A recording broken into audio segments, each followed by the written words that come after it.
I'm John Luck with this Bridgewater Now update. Bridgewater State University will be testing their emergency alarm coming up on Tuesday morning at 9:20.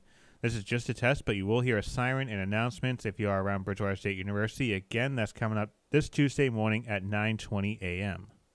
It's going to be a busy week in local government as the countdown to the new fiscal year continues.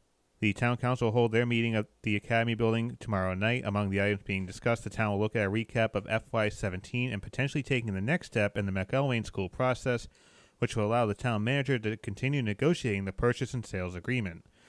Town Manager Michael Dutton has hired attorney Mark Bobrowski, who is one of the state's leading land use attorneys. On Wednesday night, the BR School Committee will meet in what will be Chairwoman Patricia Riley's final meeting, as she will be running for the Rainham Board of Selectmen in Saturday's election.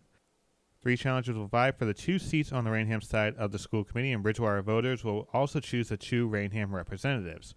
Meanwhile, as we've pointed out over the past few weeks, Bridgewater has all unopposed races, including 3 candidates running for re-election, and Fred Chase will run for a 1-year term on the council to complete Dr. Kevin Perry's term. Again, the election takes place on Saturday at the old Bridgewater Rainham Regional High School. Saturday, May 5th will be a busy day around town, starting off with the annual Bridgewater Lions Club Youth Fishing Derby that will take place at Skeeter Mill Pond from 7 to 11 a.m. Crawlers will be supplied while supplies last. You're just responsible for bringing your own fishing gear. The event is free, and you can contact Carl Hansen for more info at chansen565@yahoo.com. Now, right after the fishing derby, the town will hold a spring cleanup day starting at Music Alley at 11 a.m. and going until 1 p.m. We're going to be passing out the bags and the shirts and the equipment at 11. From 11 o'clock on, we'll have some street assignments for people to take. If they would rather clean up something, they can go to another place as well, to their own neighborhood. But we're trying to get some of the main streets all cleaned up. And it's sponsored by Noonan Waste Management very nicely. And when people return their bags down to Music Alley, there will be some light refreshments. So again, that's next Saturday in the center of town, and it might actually feel like spring by then. Jeff Fowler's in now with a quick check of weather.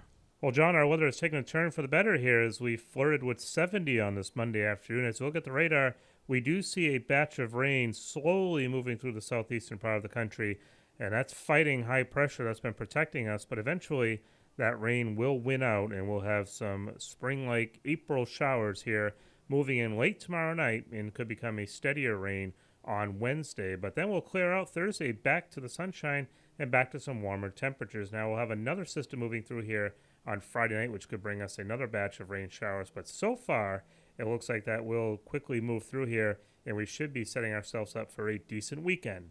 We'll have more updates here as we go through the week. For now, I'm Jeff Fowler. All right, thanks, Jeff. Finally, today in your health, many of us try to eat right, but sometimes that might not be enough to keep us away from a sweet treat during the mid-afternoon. According to a recent study, getting more shut-eye might help us fight off those cravings. The people who extended their sleep were consuming less sugar, less percent fat, and less total carbohydrates. The study looks at average weight individuals who are not getting the recommended 7 to 9 hours of sleep per night. The people were separated into groups. Some kept their sleep habits of less than 7 hours, and some tried extending their sleep by about an hour and 15 minutes. At the end of 4 weeks, the folks who logged more sleep had about a 10-gram reduction in sugar intake. Dr. Heimberg says these results were not surprising. She says that when people are sleep deprived, they tend to gravitate towards certain types of food, usually foods that give them a rush of energy. These are foods that are more likely to be simple carbohydrates, higher in sugar, or higher in fat.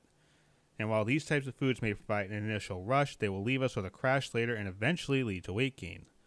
Dr. Heimberg says this study shows how a small change such as going to bed a little earlier can help us feel better, not just for weight maintenance, but overall well-being.